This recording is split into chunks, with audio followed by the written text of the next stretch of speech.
Parliament के कानून के तहत ही ईडी वाले काम करते हैं।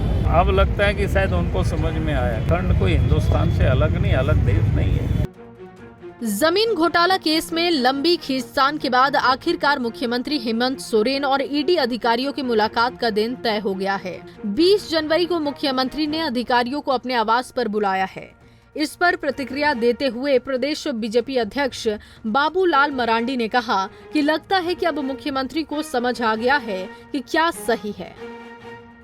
बाबूलाल मरांडी ने ईडी की कार्रवाई के संदर्भ में कहा कि संसद कानून बनाती है, ईडी संसद से बने कानून के आधार पर ही कार्रवाई करती है। राज्य सरकार ने उसे ओवरलैप करने का प्रयास किया। हैरान हूं कि मुख्य सचिव सहित अन्य अधिकारियों ने मुख्यमंत्री को नियम नहीं बताया। उन्होंने कहा कि क्या झारखंड हिंदुस्तान से बाहर है? संसद में पारित कानून झारखंड के लिए भी समान रूप से मान्य होता है। आखिरकार मुख्यमंत्री ने ईडी को चिट्ठी लिखकर बुलाया है। लगता है कि अब उनको समझ में आने लगा है। थोड़ा इनको धीरे धीरे लगता है अब समझ में आने लगा, क्योंकि जिस प्रकार से कैबिनेट में उन्होंने निर्णय लिया था, ऐसा लग रहा था कि मुख्यमंत्री लगता है कि अफसर भी क्या करते हैं, उनको नहीं समझाते हैं। भाई पार्लियामेंट का कानून है और पार्लियामेंट के कानून के तहत ही ईडी वाले काम करते हैं, और उसको अगर कोई राज्य सरकार सुपरसीड करे तो कैसे इस राज्य के जो अफसर है, चाहे चीफ सेक्रेटरी हो, होम सेक्रेटरी हो, मंत्रिमंडल निगरानी सचिवालय के सचिव हो, ये सब लोग कर क्या रहे थे? मुख्यमंत्री को नहीं समझा पाते। तो अब लगता है कि शायद उनको समझ में आया कि भाई कोई झारखंड कोई हिंदुस्तान से अलग नहीं, अलग देश नहीं है।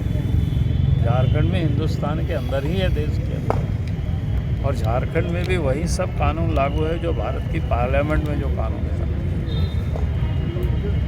और कैबिनेट से निर्णय करके पत्र लिख दिया, तो लगता है कि अब उनको समझ में आने लगा है। एक अंतिम सवाल होगा ये एक वहीं राम मंदिर के निर्माण और प्राण प्रतिष्ठा पर पूछे गए सवाल पर कहा कि पूरे देश में उल्लास है, चूँकि 500 सालों की गुलामी का जो प्रतीक है वो समाप्त हुआ और वहां पर भव्य राम मंदिर बन रहा है।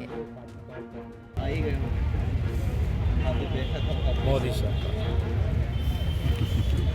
झारखंड में आपके नेतृत्व में पार्टी काम कर रही है, इस तरह के जब कार्यक्रम हो रहे हैं कितना बेहतर ढंग से हो पाने की संभावनाएं दिख रही थी? कई कार्यक्रम हो रहे हैं, दीवार लेखन का कार्यक्रम शुरू हुआ है, गांव-गांव जाने की योजना है, केंद्र सरकार की योजनाओं को लोगों तक पहुंचाने की योजना है, तो तमाम चीज़ें चल रही हैं। और किस तरीके से आगे जाने की कोशिश कर रहे हैं? देखिए अभी तो इतना ही है, और इतना ही कम थोड़ा है। मोदी सरकार के जो गरीब कल्याण योजना है कार्यक्रम, वो एक एक लोगों के यहाँ तक पहुँचा। देश के प्रधानमंत्री नरेंद्र मोदी जी ने ये जो 9 वर्षों में जो काम किया है, अब तो 9 नहीं, अब तो 10 ही साल पूरा हो रहा है, तो जन जन तक पहुँचाना, एक एक लोगों के दिलों में उसको बिठाना। क्या 10 वर्षों में कितना क्या काम हुआ है। अयोध्या में राम मंदिर की भी बड़ी उत्साह से लोग भाग ले रहे हैं उसमें। बिल्कुल, राम मंदिर के क्या लिए लगता है कि ऐसे समय में जब इन लोग जाएंगे तो एक संदेश और जाएगा, क्या बेहतर संदेश देंगे? नहीं, राम मंदिर के लिए तो ऐसे ही पूरा देश या जहाँ भी सनातनी रहती है धरती में, सब जगह उल्लास है, सब जगह खुशी है, क्योंकि 500 वर्षों की जो गुलामी का जो प्रतीक है वो समाप्त हुआ और वहाँ पर भव्य राम मंदिर बन रहा है। तो हर हिंदू, हर सनातनी को एक खुशी है, उमंग है, और हर सनातनी, हर हिंदू चाहेगा कि अयोध्या में भगवान राम दर्शन करें। बता दें कि ईडी ने सीएम हेमंत सोरेन को पत्र लिखकर अपना बयान दर्ज कराने के लिए 5 दिनों का समय दिया है।